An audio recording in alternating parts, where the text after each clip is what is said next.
It was a warm Sunday afternoon in a quiet suburb just outside Atlanta. The kind of day where the air hangs thick with the smell of charcoal, laughter bounces between the fences, and children race barefoot through sprinklers. The Johnson family, Darius, his wife Monique, their teenage son Jordan, and their 7-year-old daughter Maya, were in their backyard enjoying the simplicity of life, grilling ribs, passing around plates of potato salad, sharing stories, and just being together. Darius wore his usual weekend outfit: cargo shorts, a white tee, and flip-flops. Nothing about him screamed law enforcement. In fact, most people would have just seen a tall, muscular black man tending to his grill with precision, humming along to some old school Earth, Wind, and Fire. But beneath that calm exterior, Darius carried a badge, a federal one. For nearly 15 years, he'd served in the FBI, trained in surveillance, counterterrorism, and negotiation. Yet today, none of that mattered, because of the two white police officers pulling up slowly along the curb. The Johnsons weren't a family. They were a suspicious gathering. The first officer, a lean man with mirrored sunglasses and a firm jaw, rolled down the window and glanced toward the backyard, his hand lazily resting on the steering wheel. His partner, younger and jittery, squinted as he leaned over. "What's going on back there?" The younger one muttered, almost to himself. "Looks like some kind of party. Do we have a noise complaint?" The first officer checked his tablet. "Nah, nothing logged. Just didn't look right. Let's check it out anyway." They stepped out of the cruiser and walked up the driveway with the confidence of authority, but the tension of something unspoken simmered beneath their uniforms. Inside the backyard, the family remained unaware. Jordan tossed a football to his little sister, who squealed with delight. Monique was preparing drinks on the patio table, her laughter ringing out as she teased Darius about burning the ribs. Then, the sharp click of the gate latch broke the rhythm. The backyard grew quiet. Both officers entered uninvited, hands on their belts, the older one scanning the scene while the younger one narrowed his eyes at Darius. "What's going on here?" the older cop asked curtly. Darius blinked, surprised but composed. "We're barbecuing," he said simply. "Backyard. Sunday. Family time. Can I help you with something?" "Got a report of suspicious activity," the younger one interjected, his voice tight. "Said there were people loitering in the area." Darius's brow furrowed, but he kept his voice calm. "This is my house, my backyard, my family. No one's loitering. We live here." Monique stepped closer, instinctively reaching for Maya. "Is something wrong, officers?" she asked, trying to keep her tone steady. The older officer surveyed the group as if still looking for a reason, any reason to justify their presence. "We need to see some ID." Darius's eyes narrowed slightly. "For what reason? Am I suspected of a crime?" The younger cop stepped forward. "Just routine, sir. We're responding to a complaint." Jordan stood frozen, gripping the football in both hands. He watched his father's face closely, sensing something was off, something wrong. Darius reached into his pocket slowly, deliberately, and pulled out his wallet. He didn't reach for his FBI badge yet. Not yet. That moment would come. But not while his children were watching fear creep into the backyard of their own home. The officers looked over his driver's license, still skeptical. "And her?" the younger cop asked, pointing to Monique. Darius's jaw tensed. "That's my wife. Still need her ID." Monique handed it over with a shaking hand, her face flushing with humiliation. Then came the questions. "What's your business here? How long have you lived in this neighborhood? Are there others in the house?" Each one sharper than the last. Each one a reminder that to these officers, they were not neighbors, not parents, not professionals, just suspects. When the older officer motioned for the younger one to check around back, Darius's voice cut through the air like steel. "That won't be necessary." "Excuse me?" "I said that won't be necessary," Darius repeated, stepping forward slightly. "And if you'd like to continue this conversation, I suggest you call your supervisor." Now, something shifted in the officer's demeanor. The confidence cracked just a bit. "Sir," There's no need to escalate things. I'm not escalating, Darius said, his tone even. I'm asserting my rights and protecting my family from an unlawful search. If you want to continue this line of questioning, you can do it with your commanding officer present. Otherwise, you're trespassing. The younger cop's hand drifted toward his holster, just slightly. Jordan saw it. So did Monique. That was the moment Darius knew he had to end it. For their safety, for his daughter's innocence, for his son's future. He reached back into his wallet and pulled out the black leather case. With a flick, he opened it, revealing his gold FBI badge. The officer's eyes widened. I'm Special Agent Darius Johnson, FBI, Counterterrorism Division. Badge SG 78912. And you just profiled and harassed the federal officer and his family on his own property. Silence fell like a weight. The older officer stammered. We didn't know. You didn't ask, Darius said, because you didn't care. You saw black skin, heard laughter, and assumed criminality. You entered my property without cause. You questioned my wife like a suspect. You scared my children. Monique stood tall behind him now, her hand firmly on Maya's shoulder. Jordan had dropped the football. You need to leave, Darius said, and I'll be filing a formal complaint with your department, along with body cam footage, which I expect you both have on. The officers hesitated for a moment, then turned and walked quickly back through the gate without another word. Darius stood still, his breath controlled, the badge still in his hand. Jordan walked up to him slowly. Dad, are we gonna be okay? Darius knelt down, wrapping his arm around his son. Yes, son, because we know who we are, and we don't let anyone take that away from us. But even as the smoke from the grill rose back into the quiet afternoon sky, the bitter taste of injustice lingered in the air. The barbecue would resume, but something had changed, and it wasn't over yet. Later that night, the house was quieter than usual. The dishes were done, the leftovers packed, the grill cooled to silence. But inside Darius's mind, flames still burned. He sat at the edge of the bed, scrolling through his phone, reviewing the incident footage from the security cameras installed just last year. His fingers trembled slightly, not with fear, but with restraint. Monique watched from the doorway, arms crossed over her chest, her expression a complicated mix of sadness, fury, and exhaustion.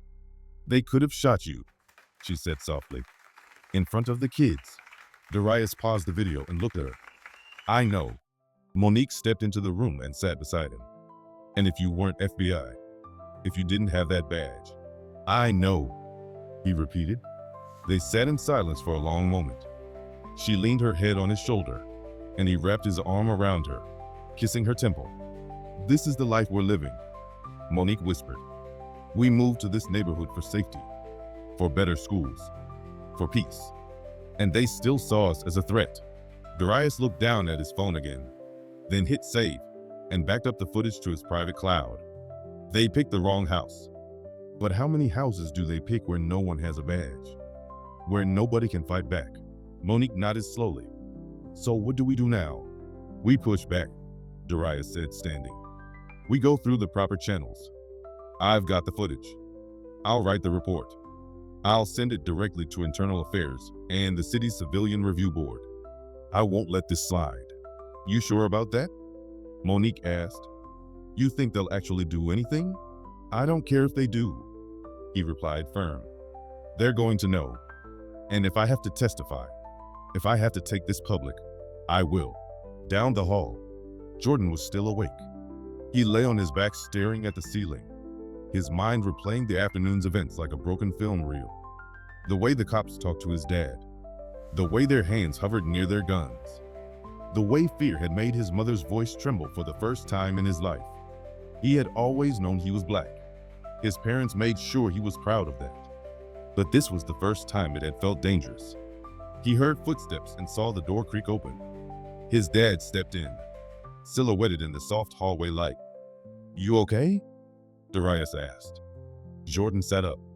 I guess. Darius walked in and sat on the edge of the bed. Talk to me. Jordan hesitated. Why'd they do that?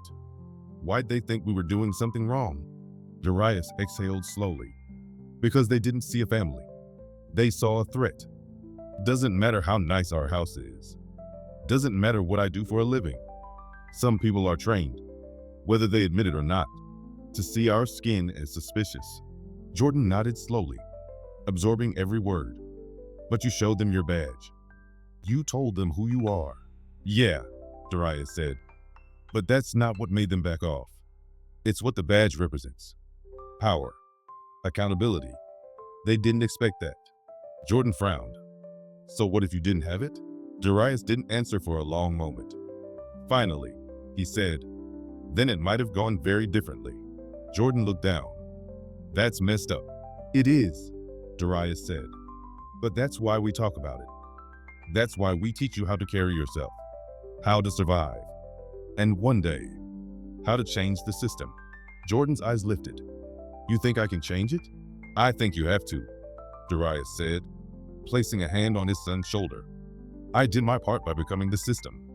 You'll do your part by transforming it. The next morning, Darius rose early. He was scheduled to return to the FBI field office downtown for a debriefing on an unrelated case. But this incident weighed heavier than any terrorist threat or bank fraud ring he'd handled. At the office, he walked into the glass-walled meeting room and sat at the conference table. His boss, Director Evans, a sharp and seasoned agent in her 60s, entered with a coffee in hand. Agent Johnson, she greeted, taking her seat. You look like you've had a night. Darius didn't waste time. He pulled out a flash drive and placed it on the table. What's this? Evans asked. Footage, Darius said, from my home security system. 2 local police officers entered my backyard yesterday without cause. Harassed my family. Treated me like a suspect. Until I showed my badge. Evans arched an eyebrow and took the drive. You want this investigated internally? I want it seen, he said. I want it documented. And if I need to testify to the Civilian Review Board, I will. But it needs to go up the chain. Evans leaned back. Do you think it was racial profiling? Darius looked her dead in the eyes. I don't think. I know. Evans nodded slowly. I'll have Internal Affairs pull the officer's body cam footage. Anything else you need from us? Not yet, he said. But if this gets swept under the rug, I'll take it higher. You sure you want to stir this up? She asked. Public eyes on a federal agent's private life can be complicated. I didn't choose this moment. They did. That afternoon, Monique received a call from their neighbor, Sandra, a white woman in her 50s who had lived next door for nearly 10 years. She sounded hesitant. Monique, I just wanted to say I saw what happened yesterday. I didn't know what to do. I didn't call them, I swear. Monique closed her eyes, holding back emotion. Thank you, Sandra. I appreciate that. I wish I had come over. I froze. I didn't want to make things worse. You didn't, Monique said.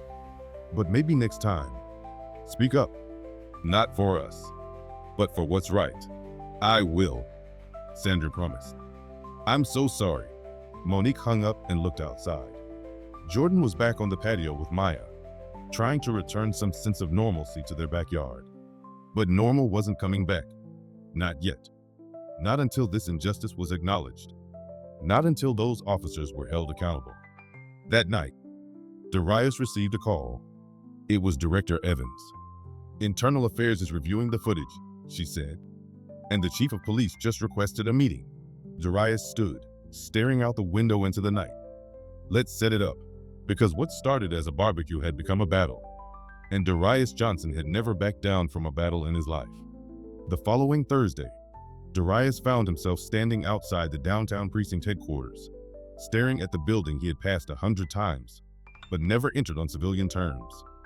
This time, he wasn't here as a federal agent with jurisdictional oversight. He was here as a father, a husband, a black man demanding answers. Inside, the meeting room was smaller than he expected.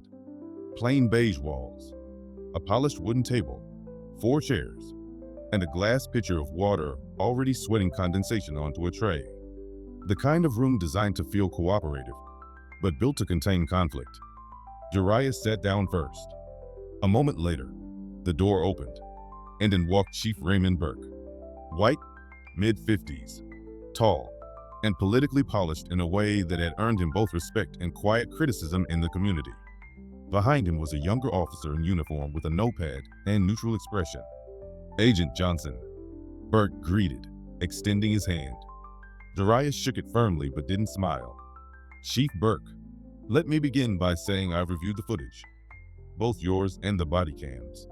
And I owe you and your family a sincere apology." Darius didn't flinch. "An apology isn't enough." Burke nodded slowly. "I expected that.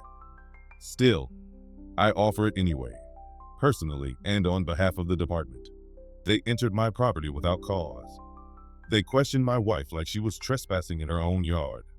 They reached for their weapons while my children watched. If I hadn't revealed my badge, how do you think that ends?" Chief Burke sighed, his fingers interlacing on the table. "Badly. I won't deny it. It was a failure in judgment, and training, and perception. Let's call it what it was," Darius said flatly. "Racial profiling. Aggressive policing of a black family doing nothing but enjoying a Sunday afternoon." Burke looked at him, not defensive but cautious. "One of the officers is young, only 2 years in. The other, he's had complaints before. Nothing formally sustained, but now you've got it on tape," Darius said. "So what happens to them?" "They've been placed on administrative leave while we complete the investigation." "That's the usual play," Darius replied. "They disappear for a few weeks. Paid. Reassigned. Quietly. The system protects its own." "I'm not interested in burying this," Burke said. "Frankly, the city's already talking, and we both know this could go public fast." "I'm not threatening you," Darius said, "but I won't protect them either. Not when my children had to learn what injustice looks like in their own backyard." The room fell silent. Burke leaned forward. "What do you want from me?" "I want accountability," Darius said without hesitation. "Transparency. Public acknowledgement. I want these officers retrained, if not removed. And I want your department to hold a forum with the community, not just to talk, but to listen." Burke sat back slowly. "That's a tall order. You're the chief of police. You have the power to make it happen. What you do next tells this city what kind of leader you are." The younger officer scribbled something quickly in his notepad, eyes darting between the two men. Darius could feel the tension pulsing through the room like heat from a flame. After a long moment, Burke nodded. "I'll call the mayor's office today. We'll organize the forum, and the officers. Their conduct will be reviewed fully. No shortcuts." Darius stood. "I'll be watching." He left the precinct with a storm of emotions pressing down on his chest. It wasn't satisfaction. It wasn't closure. But it was a crack in the wall. And sometimes, that's where change begins. Back home, Monique was sitting with Maya at the dining table, helping her with homework. Jordan was in his room, headphones on, but the volume turned low so he wouldn't miss any sounds from outside. He'd been more quiet lately, more cautious. When Darius walked in, Maya ran to him. "Daddy," she said, throwing her arms around his waist. He scooped her up and kissed her forehead. "How's my girl?" "I'm okay," she said, nestling into his shoulder. "Can we have another barbecue this weekend?" The question stopped him. It was innocent, pure, but underneath it, he heard what she was really asking. "Is it safe to be ourselves again?" He nodded. "Yeah, we'll do it again. And this time, nothing's going to stop us." That evening, Jordan finally spoke up. "I want to talk to someone," he told Monique. "A therapist, or someone like that. I've been having dreams." Monique's heart clenched. "Of what, baby?" "Of cops. Yelling. Guns. Sometimes you and Dad are gone. Sometimes. I can't move." She embraced him without words, just held him until the tears came. Darius walked in quietly and sat on the bed beside them. "I'll find someone good," he said, "and I'll go with you. As many times as you want." The next few days brought attention. Some welcomed, some not. A local journalist caught wind of the story. A neighbor had shared a Facebook post that had been shared over 10,000 times. The words "FBI agent harassed by local cops" had become a talking point on local radio. And though Darius hadn't sought publicity, the pressure was mounting. Then the email came. Subject: Community Policing Town Hall Meeting Invitation to speak. Dear Agent Johnson, we respectfully invite you to speak at the upcoming Community Policing Forum this Saturday evening. The city believes your experience, both as a federal agent and as a citizen, offers a unique and necessary perspective. Darius stared at the screen. They want me to speak, he told Monique. She looked up from folding laundry. Are you going to? I think I have to, he said. Not just for us. For everyone like us. Every child who learned too early how to survive a traffic stop. Every mother who holds her breath every time her son leaves the house. He paused again, then finished with calm strength. I'm not asking for favors. I'm demanding fairness. We don't need better PR. We need better policies. We don't need community handshakes. We need systemic change. And with that, he stepped back from the mic. This time, the applause came faster, stronger. It wasn't a roar, but it was honest. And in it, there was something else: respect. As Darius returned to his seat, the moderator opened the floor for questions. A young black woman stood. My little brother was stopped last month. No explanation. Just because he looked like someone. What can we do when even the complaint process feels like a dead end? Chief Burke leaned toward his mic. We're reviewing that process now. We understand trust has been broken, and we're working to create more transparency. A man stood next. I'm white. I live down the street from the Johnsons. I've had loud parties. Never had cops show up. Not once. Why is that? The silence that followed wasn't awkward. It was telling. A teacher asked how the schools could be more involved. A teenager asked why cops weren't trained more deeply in racial sensitivity. A pastor asked how to create real partnerships between the community and law enforcement, not just photo ops. And through it all, Darius stayed quiet, listening, taking notes, nodding occasionally. His role wasn't to dominate the conversation. It was to spark it. By the end of the night, something had shifted in the room. People had spoken who usually stayed silent. Faces had turned toward each other instead of away. Not everything was solved, not by a long shot. But something had started. As the crowd thinned and folding chairs scraped across the floor, Chief Burke approached Darius backstage. You spoke from the heart, Burke said. People felt that. I didn't come to be felt, Darius replied. I came to be heard. Burke gave a tight nod. We'll follow through on what we said. I know we've got a long way to go. Darius looked him in the eye. Just make sure you don't stop halfway. As he turned to leave, Burke called after him. You ever consider running for office? Darius half smiled. I already serve the people. That's enough. Outside, the night was cool and quiet. Monique wrapped her arm around Darius as they walked to the car.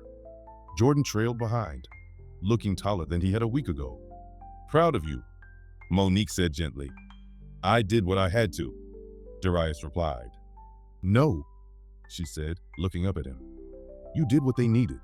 Back at home, the kids went to bed early. The house was finally quiet. Darius stepped outside onto the back patio. The grill was still there. The picnic table. The scent of last weekend's smoke faint in the breeze.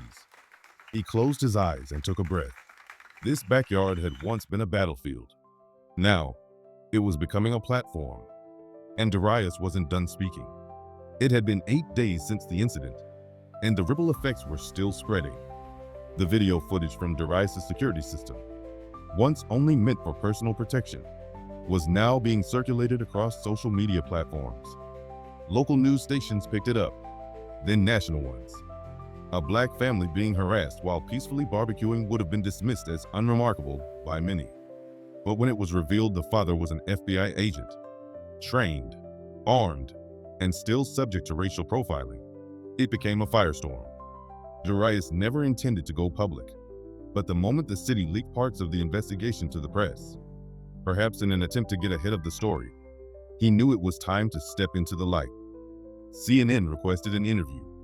So did MSNBC. Even the New York Times sent a reporter to his neighborhood. He said no to most, but he agreed to one, an interview with a black journalist named Imani Harris, known for her integrity and fearless reporting. They sat together in his living room, surrounded by family photos, books, and signs of a life that until now had remained invisible to the world. Monique sat just out of frame, close enough to intervene if Maya wandered in. Jordan stood near the hallway, pretending not to listen but hanging on every word. "Agent Johnson," Imani began, her tone calm but direct. "Let me ask the question a lot of people are thinking.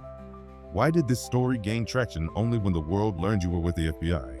Darius didn't flinch. "Because my badge protected me in a way my skin didn't.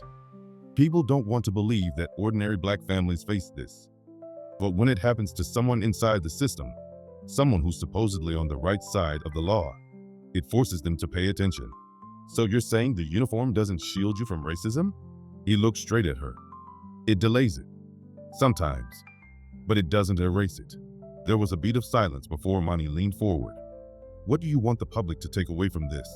"I want them to understand that this wasn't a rare incident. It was a routine one, until they realized who I was. I want people to understand that respect, safety, and dignity shouldn't be privileges. They should be rights. And I want law enforcement, across the board, to understand that every person they approach is someone's child, someone's parent, someone's future." The interview aired the next night and struck a nerve. Black viewers saw themselves in the Johnsons. White viewers, some for the first time, began to understand the weight of implicit bias. The footage of Darius calmly standing his ground, then revealing his badge like a final shield, became a visual metaphor shared on timelines across the country. And not everyone liked it. That week, Darius began receiving anonymous calls, mostly hang-ups, a few with slurs, one telling him to go back to where you came from, which was ironic, considering he'd been born and raised in Georgia. He brushed them off, but Monique didn't. "I don't want to be a target," she said one night, locking every window twice. "We didn't ask for this." "I know," he said, rubbing her back, "but we're not going to live in fear. Not now. Not ever." They considered sending the kids to stay with relatives for a few days, just until things cooled down. But Jordan refused. "If we leave, they win," he said. "They already made us feel like outsiders in our own yard. I'm not giving them our house, too." Maya didn't fully understand, but she noticed how everyone double-checked the doors now, how the laughter came less often. She clung to her teddy bear tighter than before. A few days later, Darius was called to a panel hosted by the Department of Justice. Ironically, one meant to discuss federal community relations. This time, he wasn't just a guest. He was a case study. "I want to use this moment to push policy," said Deputy Director Hargrove, a black woman in her late 40s who had worked her way up through decades of resistance. "We can't change every local department, but we can lead by example. If our agents can be profiled at home, that says something about the culture nationwide." They proposed launching a new initiative, Project Respect, focused on bridging the gap between federal and local agencies through anti-bias training, shared accountability databases, and a direct hotline for federal employees to report profiling incidents by local authorities. "I'll be the first to sign on," Darius said without hesitation, "but only if it actually holds people accountable. This can't be performative." Hargrove nodded. "We're not putting a bandage on a bullet wound. We're cleaning it out." Back at home, things began to slowly return to routine, or something resembling it. That weekend, they fired up the grill again. This time, neighbors were invited. Black, white, Latino, families from down the block and across the street. Even Sandra brought over her homemade banana pudding, which Monique insisted on getting the recipe for this time. It wasn't just about food. It was about reclaiming space. The backyard filled with the sounds of sizzling meat, children's laughter, music, and this time, a little more freedom. Jordan tossed the football again. Maya played tag with kids she didn't know a week ago. And Darius? Darius stood at the grill, flipping ribs and smiling, not because things were perfect, but because they were moving forward. Later, as the sky turned golden, Jordan came up beside him. "You good, Dad?" Darius looked out at the backyard filled with joy and life. "Yeah, son, I'm good." "Think it's over?" Darius didn't answer right away. "It's not over," he said finally. "But we're not powerless either." Jordan nodded. "Maybe one day, I won't need a badge to be treated right." Darius looked at his son with pride and sorrow. "That's the goal." As the stars began to appear overhead, the backyard glowed not just with string lights, but with resilience. They had taken their moment of humiliation and turned it into a movement. And Darius, once content to operate in the shadows of law enforcement, now stood in the spotlight, not for glory, but for justice. Monday morning came with a strange stillness. The news had begun to cycle onto other stories: political debates, celebrity gossip, the latest stock dip. But the Johnson family's life hadn't gone back to normal. Not really. Darius sat at the kitchen table in silence, coffee cooling in his hands, his mind far from the taste. The whirlwind of attention had started to settle, but the aftershocks hadn't. The calls had slowed. The media crews had mostly left, but the weight of what happened remained, lodged like a stone behind his ribs. Jordan came downstairs in his school uniform, backpack slung lazily over one shoulder. His steps were heavier than before, not physically, but emotionally. "You ready?" Darius asked. Jordan shrugged. "I guess." "You sure you want to go today?" Jordan nodded. "I don't want to hide." Darius nodded back. "I'll drive you." The car ride was quiet at first, the way car rides often are when something unspoken is hanging in the air. Darius finally broke the silence. "If anything happens today, anything at all, you let us know, no matter how small it feels." Jordan turned toward the window, then said, "Dad, the worst already happened. The cops treated us like criminals, in our backyard, in front of everybody." Darius's grip tightened on the wheel. "But," Jordan added, "you didn't back down. You stood tall. You made them listen." "I think about that every day now." Darius blinked, caught off guard. "You do?" Jordan nodded. "You didn't just protect us. You taught me how to protect myself." Those words sat with Darius longer than anything that had been said on camera, in meetings, or on a microphone. His son had been watching all along, not just how Darius acted under pressure, but how he carried his dignity through the fire. As they pulled up to the school, Darius reached into the glove compartment and handed Jordan something, a folded copy of his badge ID, laminated. Jordan looked at it, confused. "It's not official," Darius said, "but keep it with you. It's a reminder of who you are, of who you come from, of how powerful knowledge and calm can be." Jordan stared at it, then tucked it into his wallet without a word. When he stepped out of the car, he stood just a little straighter. Back home, Monique had started something new. She'd been flooded with messages from women across the country, mothers, wives, sisters, who had seen the interview and wanted to share their own stories. Many were heartbreaking. Some were empowering. All were real. So Monique launched a Facebook group, Backyard Voices, a space for women of color to tell their truths without interruption, without judgment. Within a week, it had over 3,000 members. Within 2, it passed 10,000. The name was intentional. "Our backyard should be sanctuaries," Monique wrote in the group's first post. "Not crime scenes." Women began sharing everything: videos, essays, photos of moments when joy was interrupted by suspicion. A woman in Ohio whose sons were stopped while selling lemonade. A grandmother in Florida asked to show ID while gardening in her own yard. A newlywed couple in Texas whose wedding celebration was reported as a disturbance. The stories were endless. Monique read, "Everyone. This is bigger than us," she said one night as she and Darius sat on the couch, her laptop glowing softly. "We thought we were alone. We're not."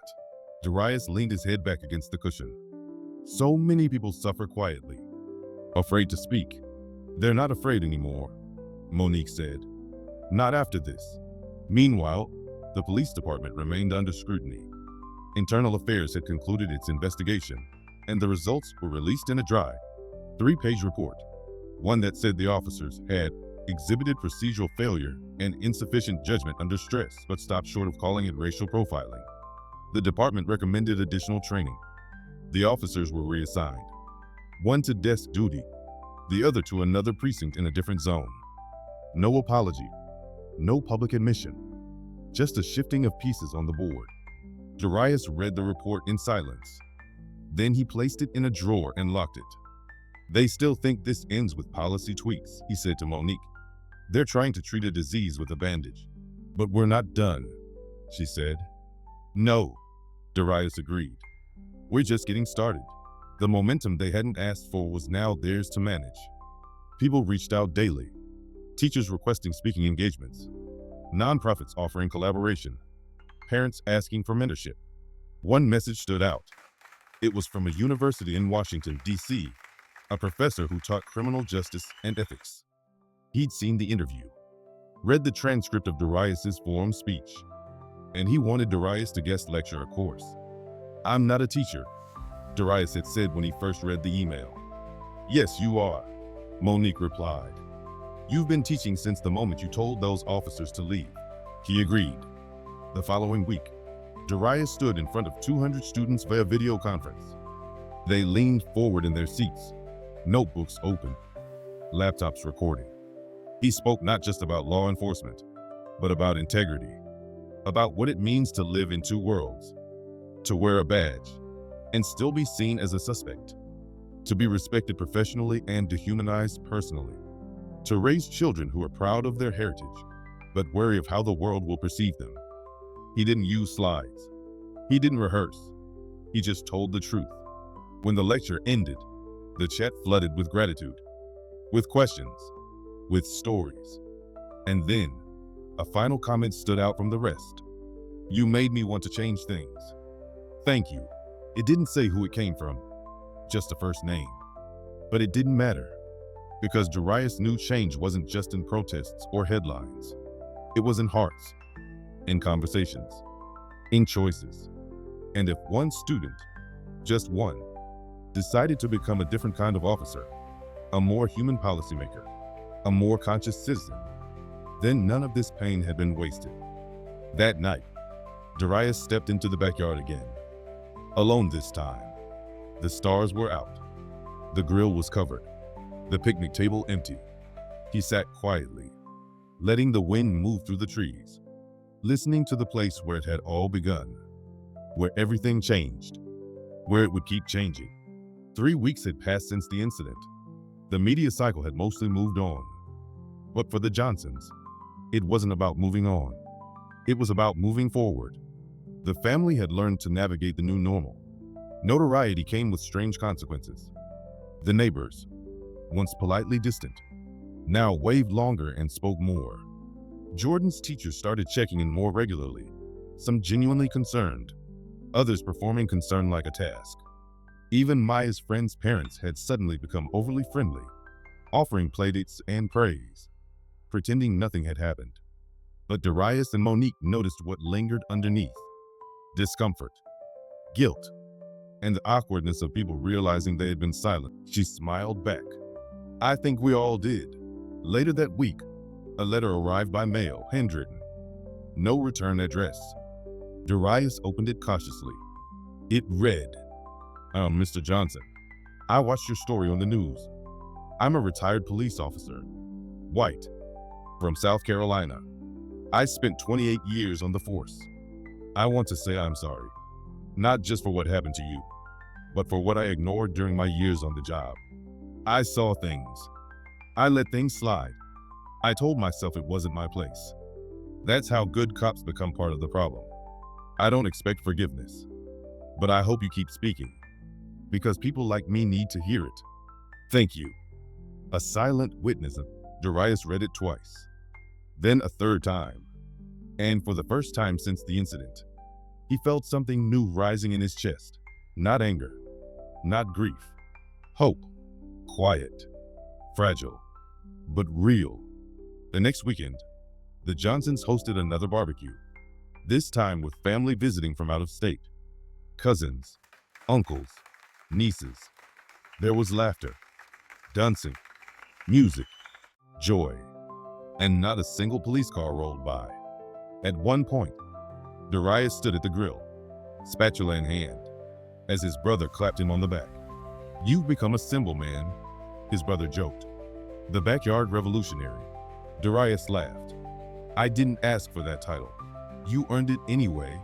As the sun dipped low and Maya danced barefoot in the grass, Darius looked around and let himself breathe. His family was safe.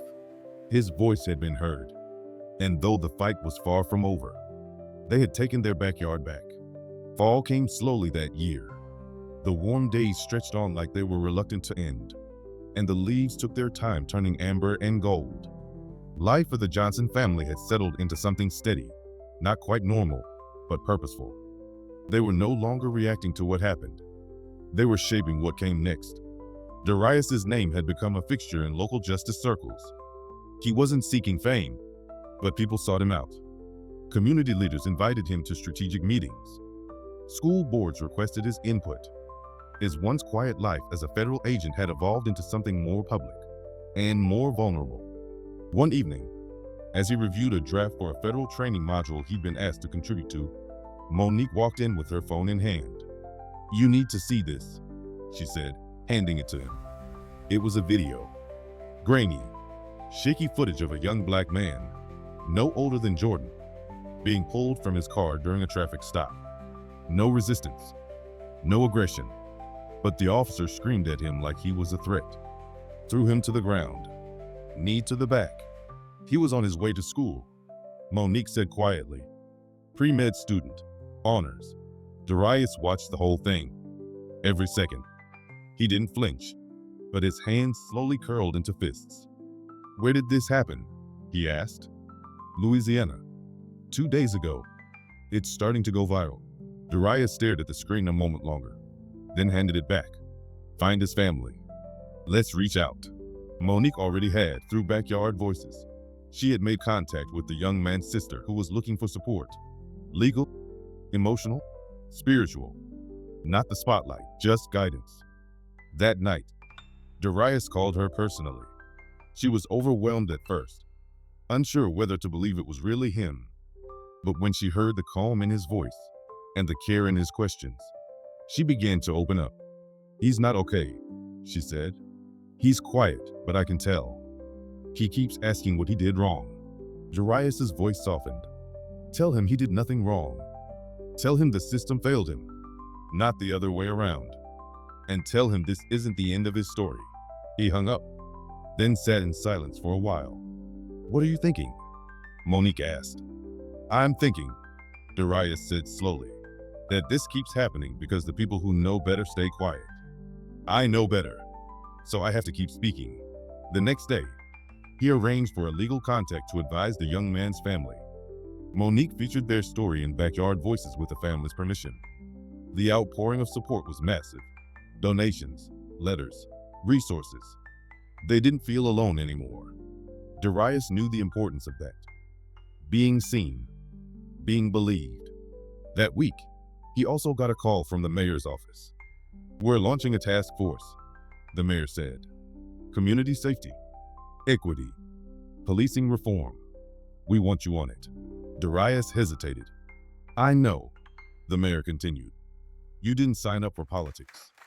But we need someone who sees the whole picture, who's been on both sides." Darius exhaled. "All right, I'm in, but I'm not here to make people comfortable. I'm here to make things right." The mayor laughed nervously. "Wouldn't expect anything less." In the meantime, Jordan had found a way to process everything he had seen and felt through writing. At first, it was just for a class. Then it became a passion. One afternoon, he came home holding a thin booklet, printed and stapled. "What's that?" Darius asked. Jordan handed it to him. On the cover were the words, "Fire in the Backyard, A Son's View of Justice," by Jordan Johnson. Darius blinked. "You wrote this?" Jordan nodded, suddenly shy. "Yeah, it's my side of everything. How it felt, how it changed me. I didn't want it to just sit in my head. Darius flipped through the pages. Each one was raw, honest, articulate beyond his son's years. There were poems, reflections, even a short story imagining Maya as a superhero who stopped injustice with her words. "This is powerful," Darius said, his throat tightening. "You found your voice." Jordan shrugged. "I guess I got it from you." Darius pulled him in, hugged him hard. He hadn't cried through the forums, the interviews, the threats, or the praise. But this broke something open. Later that week, Monique helped Jordan post a digital version of the booklet online. It was downloaded over 5,000 times in the first week. Teachers reached out. Activists praised it. A local journalist called Jordan a young James Baldwin in the making. But Jordan didn't care about the praise. He cared about the fact that Maya smiled when she saw herself on the page. "I'm a superhero now?" she asked one night. "You've always been," Jordan replied. "We just finally wrote it down." As the days passed, the family began to truly heal, not by forgetting, but by transforming their pain into purpose. One evening, after dinner, Darius, Monique, and the kids sat around the backyard fire pit, roasting marshmallows. "Dad," Maya said through a mouthful of sticky sweetness, "are we famous now?" Darius chuckled. "No, baby. We're just visible." "What's the difference?" He thought for a moment. "Fame means people know your name. Visibility means they see your humanity." Maya considered that, then nodded. "I like that better." Monique leaned into Darius's shoulder. "We've changed, haven't we?" "We had to," he said, "but not in the way the world wanted. In the way we needed." Jordan tossed another log into the fire and watched the flames dance. "I don't want to be afraid anymore," he said quietly. "You won't be," Darius promised. "Not as long as we keep telling the truth and fighting for what's right." The fire crackled. The night deepened. And for the first time in a long time, there was no tension in the air. Just warmth, just love, and the steady rhythm of a family that had endured injustice and emerged with something unbreakable. By late October, the leaves had turned, and the Johnsons' backyard had become more than just a place for family gatherings. It had become a symbol of dignity reclaimed, of resistance against humiliation, and of the kind of change that begins quietly, right at home. Local media outlets began calling the Johnson residence a community touchstone. There were requests for public appearances, book deals for Monique's work with Backyard Voices, and interest from educators who wanted to adapt Jordan's writings into school curricula. But Darius wasn't interested in celebrity. He was interested in impact. One day, as he was returning home from a strategy session with the mayor's task force, he found a letter waiting for him on the porch. No envelope, just a folded sheet of paper, secured under a small stone. He unfolded it. "You think you're fixing something, but you're just stirring the pot. Stay quiet.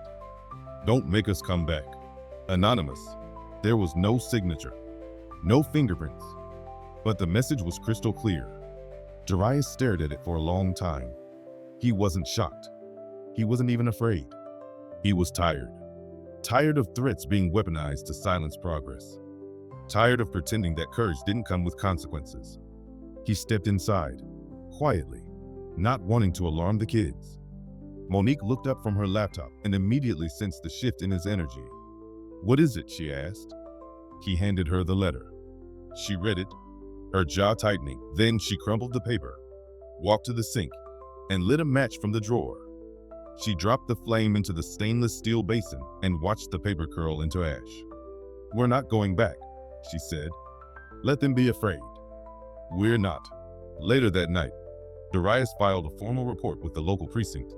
As a matter of protocol, he didn't expect much, but he wanted a paper trail. The next morning, he had a long conversation with Jordan about resilience.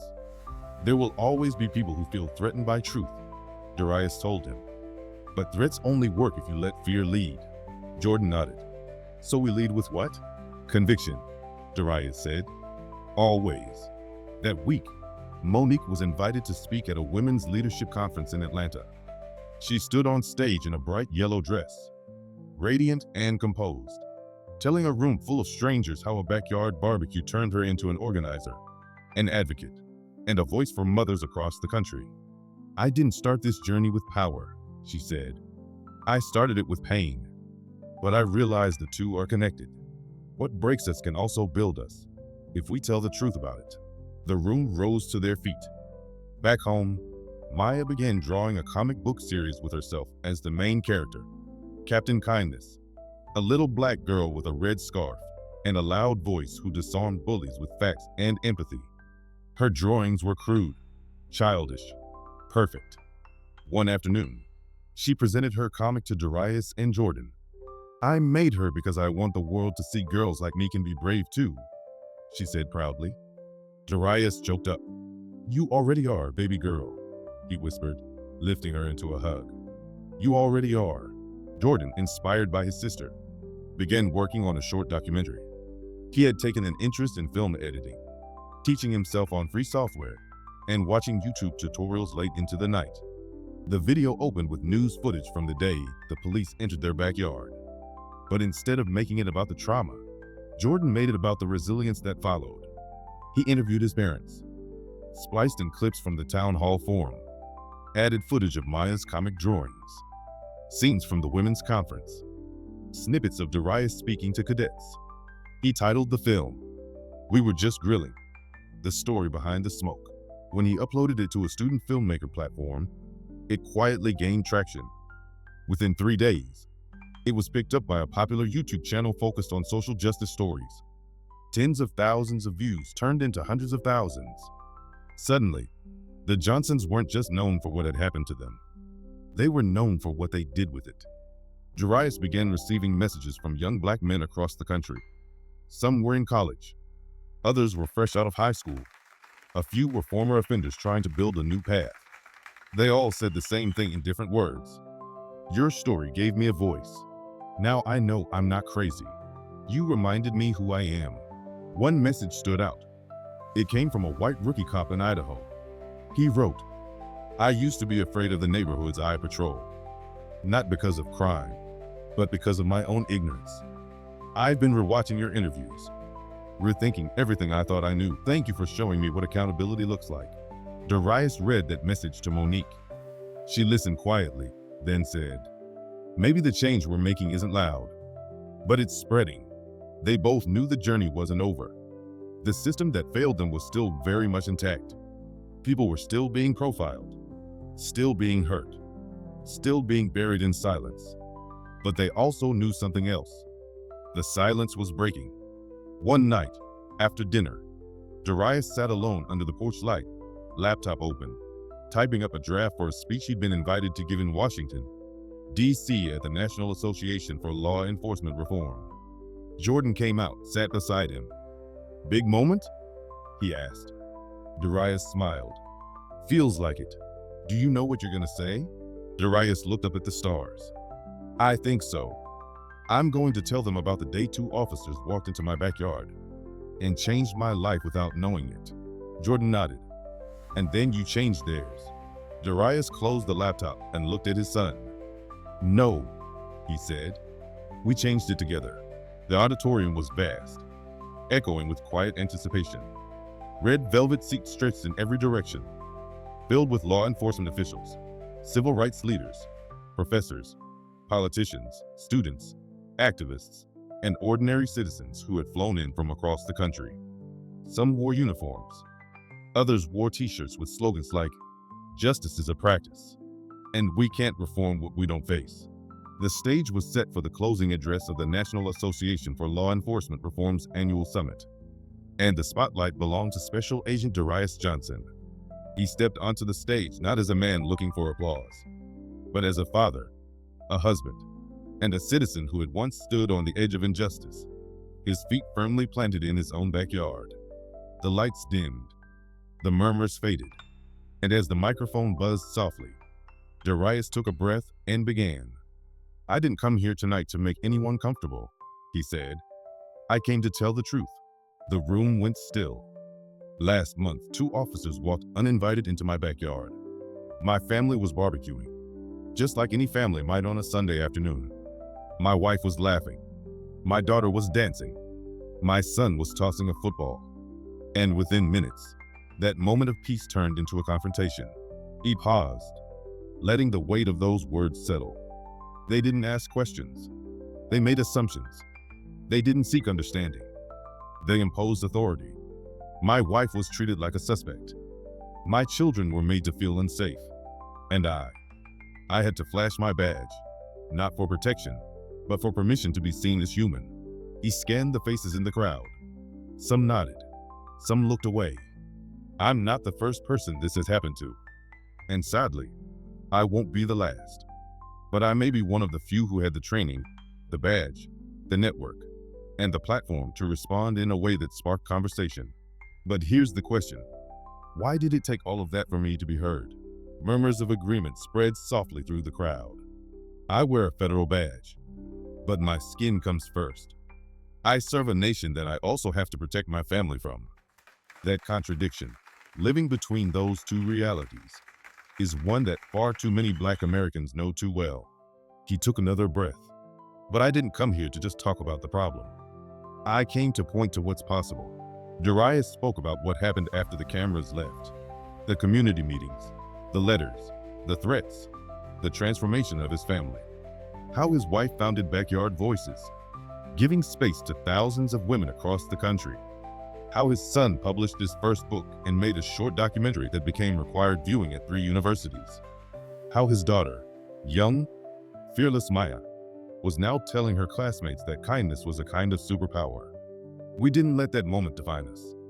We decided to define it. He stepped forward. True reform is not just policy. It's culture. It's accountability. It's empathy. And it starts in the smallest of places. A front porch, a backyard, a classroom, a precinct break room. He raised his hand slightly. This badge doesn't make me more worthy of respect. It doesn't make me more innocent. What it does is expose the lie that only certain people deserve dignity. Applause started, tentative, then stronger. Not everyone clapped, but enough did. I'm not here to condemn all officers. I've trained beside many who served with integrity. But if we're being honest, really honest, we have to admit that silence is complicity. That neutrality in the face of profiling is a form of participation. More applause. I'm asking you not to applaud speeches. I'm asking you to take them home, to your roll calls, your training academies, your boardrooms, your dinner tables. I'm asking you to speak when it's unpopular.